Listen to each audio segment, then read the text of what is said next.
Hello guys, நான் அஸ்வின். இன்னைக்கு நம்ம விருமாண்டி படத்தோட கம்ப்ளீட் பிரேக் டவுன் தான் பார்க்க போறோம். நான் மூவி பிரேக் டவுன் பண்ண ஸ்டார்ட் பண்ண ஃபர்ஸ்ட் வீடியோலேருந்தே என்னோட கமெண்ட் பாக்ஸில் கான்ஸ்டன்ட்டாக இருக்க ஒரு நேம் வந்து விருமாண்டி.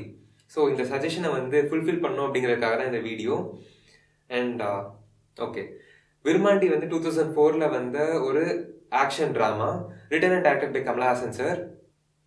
இந்த படத்தில் நிறைய டாபிக்ஸ் பற்றி பேசியிருப்பாங்க. அதில் முக்கியமாக பார்த்தீங்கன்னா death sentence, medias role on society, அப்புறம் வந்து இந்த caste fight, water scarcity, jallikattu and இன்னும் நிறைய ஹார்ஷ் ரியாலிட்டிஸ் எல்லாமே அவங்க பேசியிருப்பாங்க. அது இல்லாமல் வந்து ஆஸ் யூஷுவல் கமலஹாசன் சாரோட அனிமல் கனெக்ட், அப்புறம் வந்து இந்த ஸ்க்ரீன் பிளே வந்து ரேஷமன் எஃபெக்ட்ல தான் பேஸ் பண்ணி எடுத்திருப்பாங்க. ஸோ பார்ப்போம் படமே என்ன நடந்துச்சு அப்படின்னு சொல்றது தான் சொல்லப்போனால் ஃப்ளாஷ்பேக் நரேஷன். இதை வந்து ரேஷமன் எஃபெக்ட்ல கேரி ஃபார்வர்ட் பண்ணியிருக்காங்க. ரேஷமன் எஃபெக்ட்னா என்னன்னா, ஒரு இன்சிடென்ட், அந்த இன்சிடென்ட்ல இன்வால்வ் ஆன கேரக்டர்ஸ் ஆர் அதை விட்னஸ் பண்ண கேரக்டர்ஸ் வந்து அந்த இன்சிடென்ட்டை பத்தி நரேட் பண்றத நம்மளுக்கு ஸ்கிரீன்ல காமிப்பாங்க. இந்த மாதிரி ஒரு ஸ்கிரீன் பிளேயை தான் வந்து ரேஷமன் எஃபெக்ட் அப்படின்னு நம்ம சொல்றோம். இது ஏன் நம்ம ரேஷமன் எஃபெக்ட் அப்படின்னு சொல்றோம்னா, 1950 வந்த ஒரு ஜாப்பனீஸ் மூவி, ரேஷமன் அப்படிங்கிற ஜாப்பனீஸ் மூவி தான் வந்து இந்த கான்செப்டை ஃபர்ஸ்ட் இன்ட்ரடியூஸ் பண்ணுச்சு. ஸோ அதை பேஸ் பண்ணி அதுக்கப்புறம் வர எல்லா படத்தையும் வந்து ரேஷமன் எஃபெக்ட், ரேஷமன் கான்செப்ட் அப்படிங்கிற மாதிரி டைட்டில் பண்ண ஆரம்பிச்சாங்க. இதில் நீங்கள் முக்கியமாக நோட் பண்ண வேண்டிய விஷயம் என்னன்னா, அங்கே சொல்கிற எவிடன்ஸோட நரேஷன் எல்லாமே உண்மையாக இருக்கணுங்கிற அவசியமே இல்லை. ஏன்னா அது அவங்களோட பாயிண்ட் ஆஃப் வியூ. அவங்க வந்து அவங்க பாயிண்ட் ஆஃப் வியூ சொல்லும் போது அவங்க நல்லவங்களா இருக்கணும் அப்படின்னு தான் பார்ப்பாங்க. அதனால அவங்க சில விஷயத்த பொய்யா சொல்லலாம், இல்லை வந்து அந்த சில விஷயங்களை மறைக்கலாம், இந்த மாதிரி என்ன வேணுமோ அவங்க பண்ணலாம். ஸோ இந்த மாதிரி ரேஷமன் எஃபெக்ட்ல வந்து நம்ம கீனா நோட் பண்ண வேண்டியது, இந்த ஒரே இன்சிடென்ட் அவங்க காமிச்சிருந்தாலுமே யார் என்னென்ன பாயிண்ட்ஸ் அதுக்கு ஆட் பண்றா அப்படிங்கறத நம்ம நோட் பண்ணிட்டே வரணும். அந்த மாதிரி இப்ப இந்த படத்தை நம்ம பார்ப்போம்.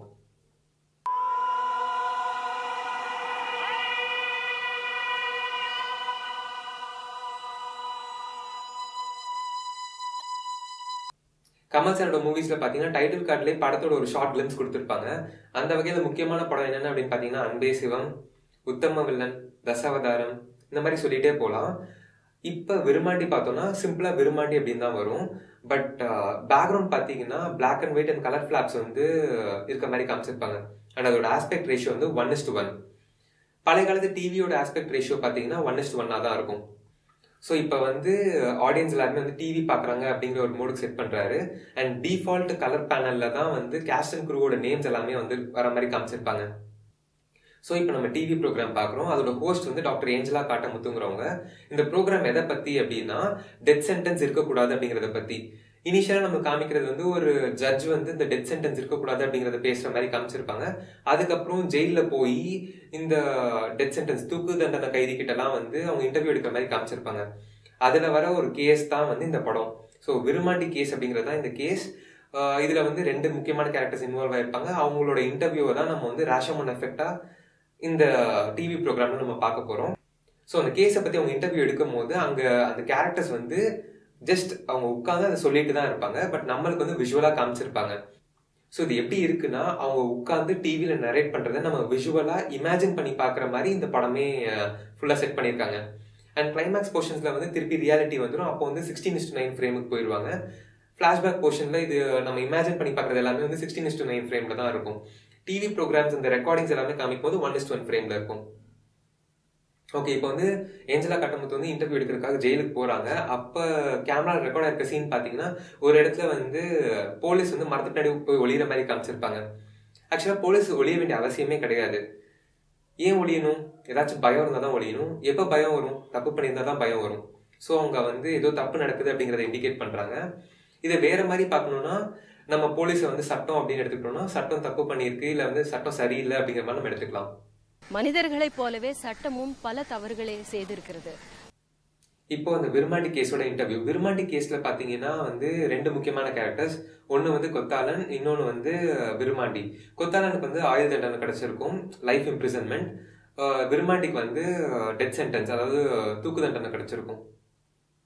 ஸோ ஃபர்ஸ்ட் இன்டர்வியூ பார்த்தீங்கன்னா வந்து கொத்தாளனை எடுக்கிற மாதிரி தான் காமிச்சிருப்பாங்க. ஸோ கொத்தாளன் வந்து நடந்த இன்சிடென்ட் எல்லாத்தையுமே நரேட் பண்ணிக்கிட்டே வருவார்.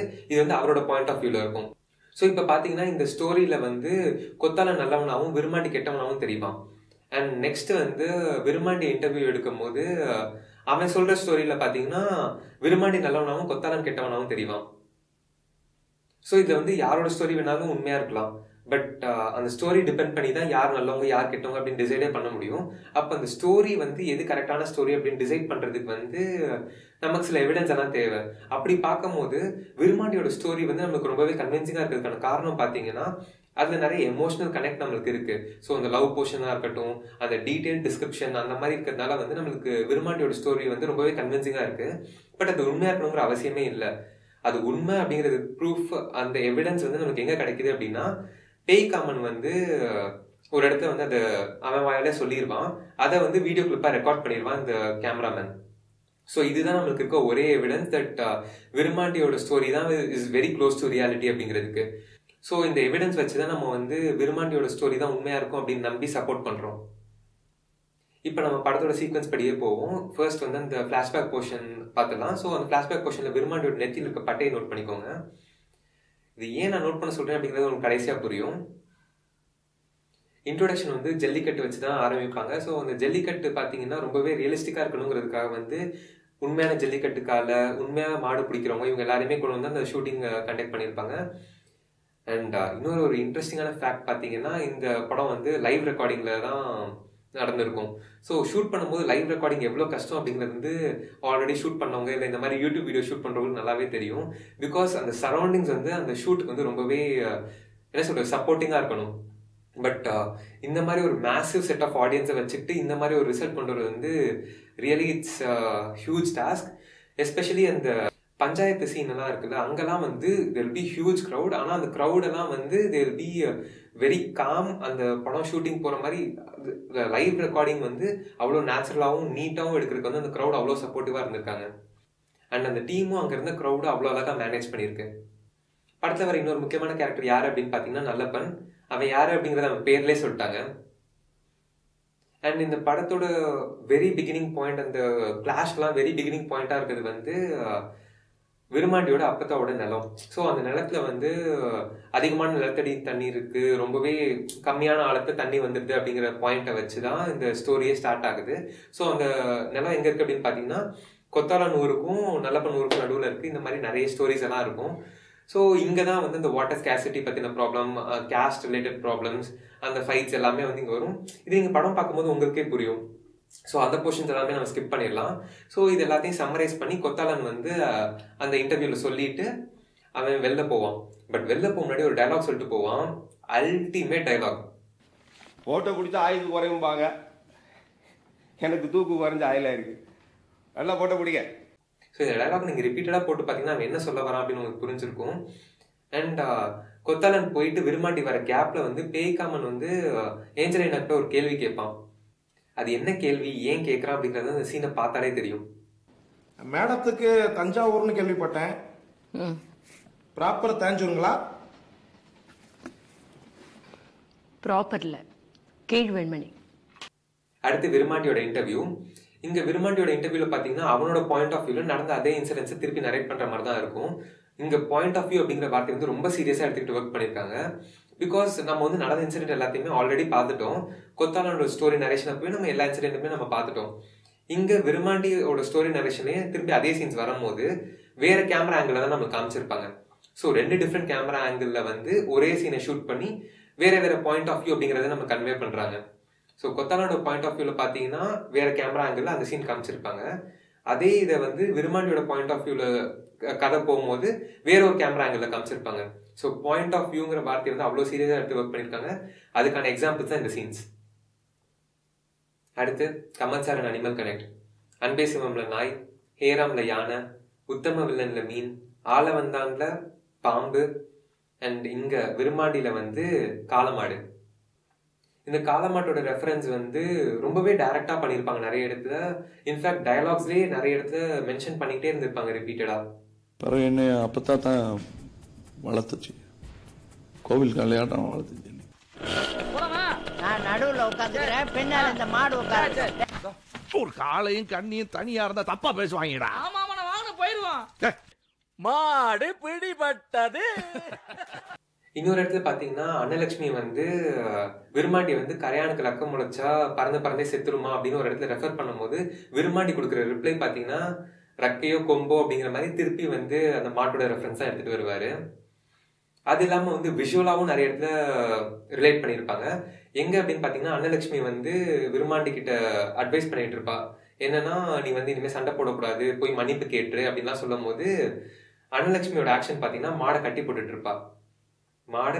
இருக்கா. ஜல்லிக்கட்டுல வாடிவாசல திறந்து விட்டோன்னே மாடு எகிரி குதிச்சு ஓடுற மாதிரி ஒரு சீன்ல வந்து கமலஹாசன் வந்து ஒரு நேரோ ஓப்பனிங் வந்து எகிரி குதிச்சு ஓடுற மாதிரி காமிச்சிருப்பாங்க. அப்ப சுத்தி நிறைய ஆளுங்க நிற்பாங்க, ஆனா யாராலையுமே அவரை பிடிக்க முடியாது. ஸோ ஒரு அடக்க முடியாத காலம் மாதிரி அவரு தப்பிச்சு போயிட்டாரு அப்படிங்கறத இண்டிகேட் பண்ற மாதிரி அந்த சீன் இருக்கும். ஸோ இது கரெக்டா தப்பா, இதை பேஸ் பண்ணி தான் எடுத்தாங்களா அப்படின்னு எனக்கு தெரியல.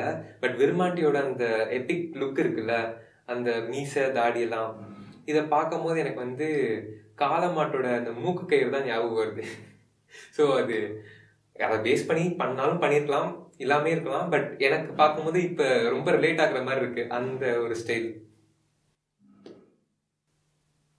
விருமாண்டி வந்து உள்ளுக்குள்ள நல்லவன் தான், பட் அவனை சுத்தி இருக்கவங்க அண்ட் அவனோட சூழ்நிலை சரியில்லாம இருக்கிறதுனால அவன் வந்து ரொம்ப கெட்டவனா தெரியவான். அண்ட் அவன் உள்ளுக்குள்ள நல்லவன் அப்படிங்கறத இண்டிகேட் பண்றதுக்கு வந்து வெல் யூஸ் பண்ணியிருப்பாங்க, கிணறு.